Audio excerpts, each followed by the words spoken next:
It is Hump Day! Yes, it's Hump Day Thursday. Why? Because I want to change the rules. Why do I want to change the rules? Because I'm not a Republican, but I want to show the Republicans that even I, Joy Bichette, can change the rules of the game. So now, today is Hump Day. The next week, it'll be Hump Day Friday. Why? Because that's what I want. And I am Joy Bichette, and I am the bitch. So I get what I want, right?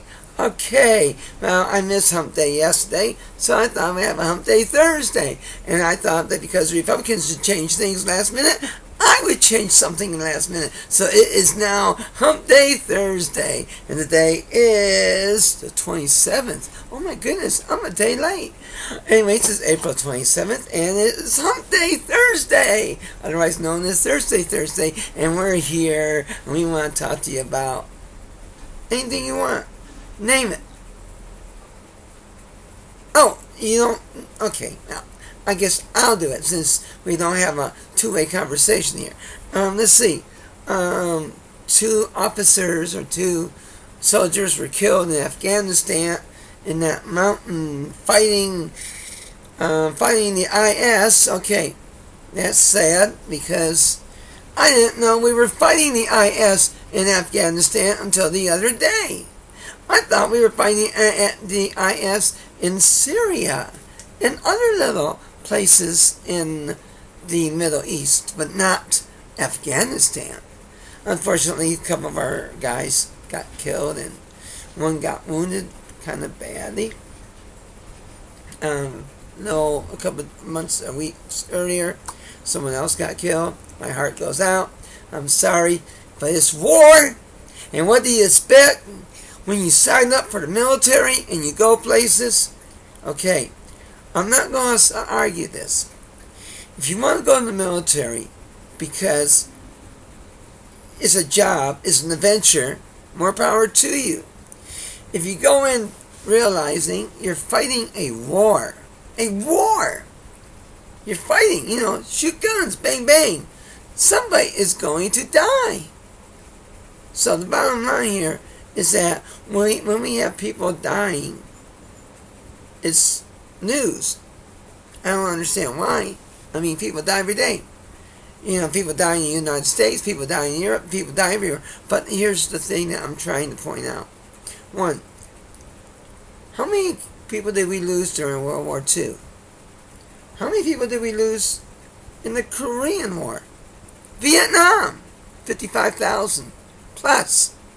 Plus all those other servicemen that came home with Agent Orange. And that I want to get to. That's the highlight of my show here. Agent Orange. I have a cousin. Her name is Lita Cook Hyatt, and her husband Earl was a proud member of the Vietnam War. He was a veteran. He fought for our country. He did what he thought he was doing best, only to be dumped on by the Agent Orange chemical. And every year we lose more and more veterans to the Agent Orange. I'm just going to say thank God that I never fought a war, because I know how war is screwed up. I don't care if you're fighting the Civil War, the Spanish-American War, World War I, World War II, the Korean War, the Vietnam War, the Gulf War, the wars. It's not my thing. Don't misinterpret that. I could bear arms and protect my country as good as anybody else can. But I don't see why I would go out and fight a rich man's oil field and protect it just because he wants to make some barrels of oil and sell it and make more money. It costs lives. The Vietnam War was about lives. It was about putting all of our boys in Vietnam to protect American assets, and to liberate the South Vietnamese. Except that, what were we liberating? Years later, they still got landmines. People are getting blown up. Years later, the Chinese still have their hands in North Vietnamese, which is now Vietnam. And now, all of a sudden, we're supposed to go back there. It is a vacation spot. We're supposed to just go back there and vacation.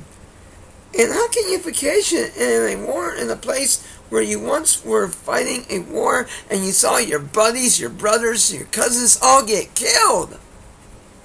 God, war is about war. If you're going to join an army, don't think about your job career. Think about how you're going to either get shot or you're going to shoot somebody, because that's what it's coming down to. And with Trump, we don't even need men. We got the button in Washington, D.C., where the old man over there is going to go and say, I've lost my mind one day, and I'm going to push the button. That brings me to my current bitch complaint of the day. How much sooner can we get Trump out of office and get somebody who knows what's going on? I mean, Trump's like me. I'm a dominatrix, okay? I love to dominate people. I love to get on my leather outfit and bring out my whips and chains and do my thing and dominate people. Yeah, kind of. But I'm winging it. And as I wing it, Mr. Trump, A.K.A. President Trump, he's winging the presidency. He has no.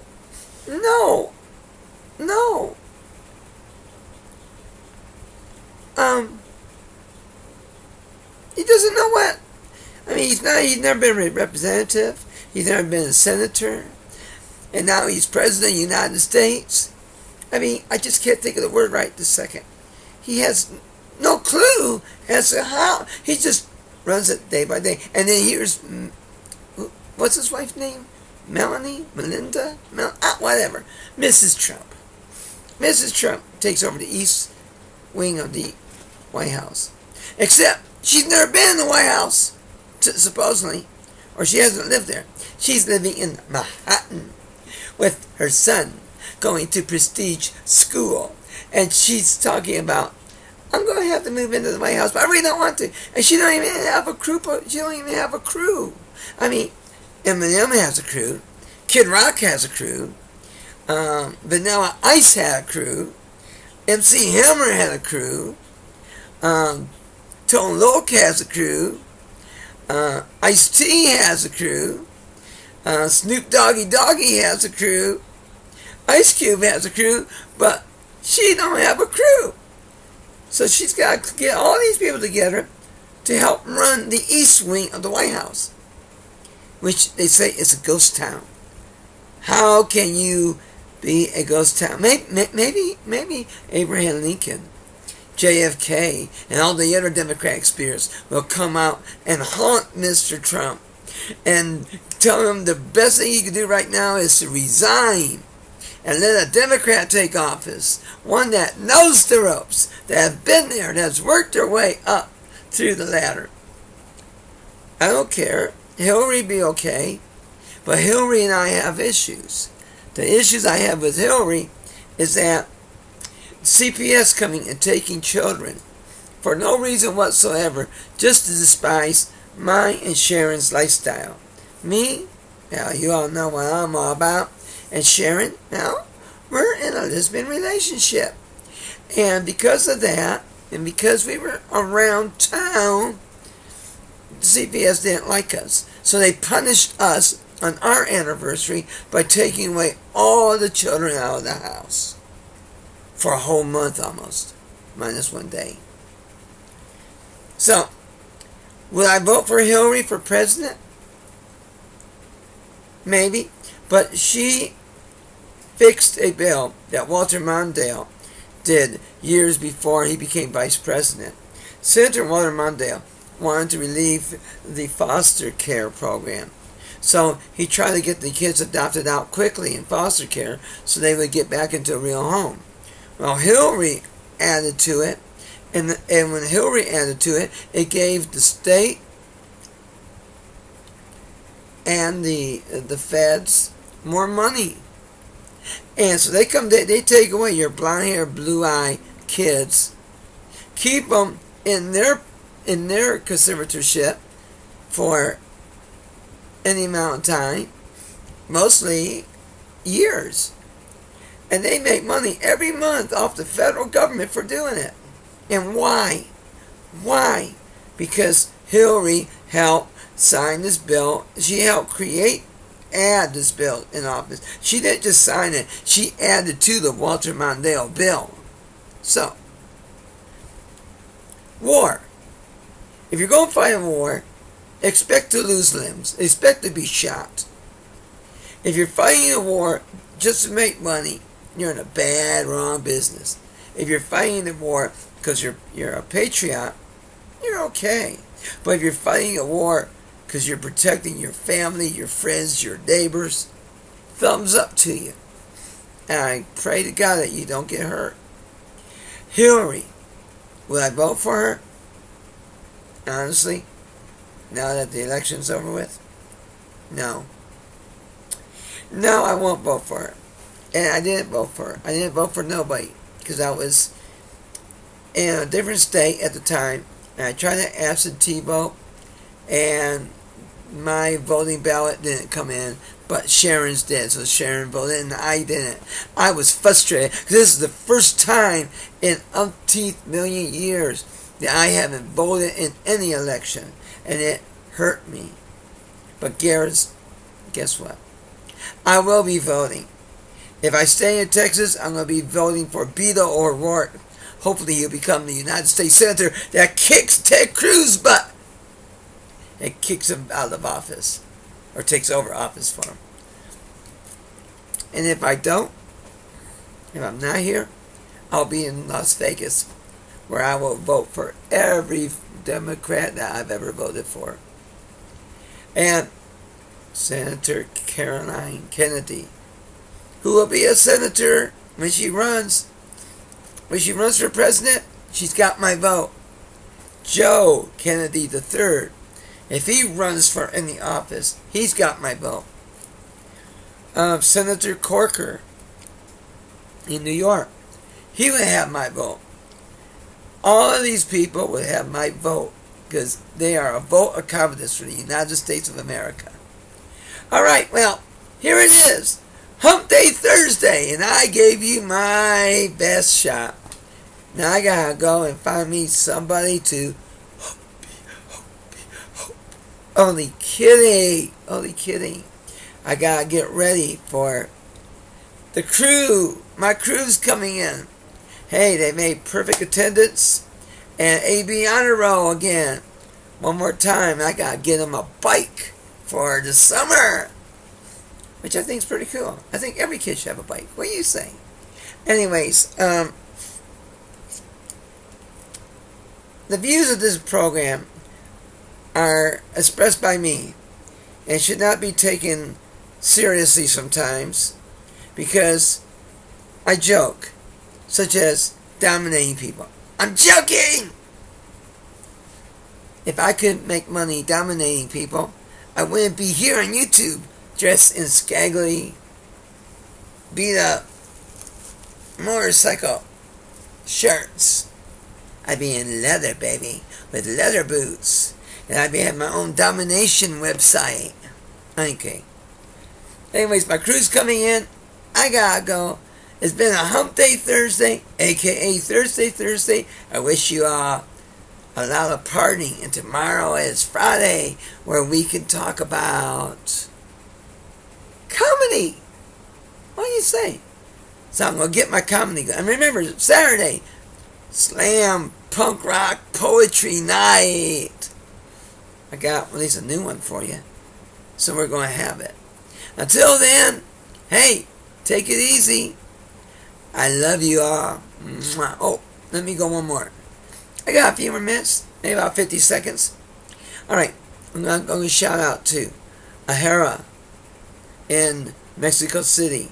These are my sisters. LOLO in Chicago. KRYSTAL in Idaho.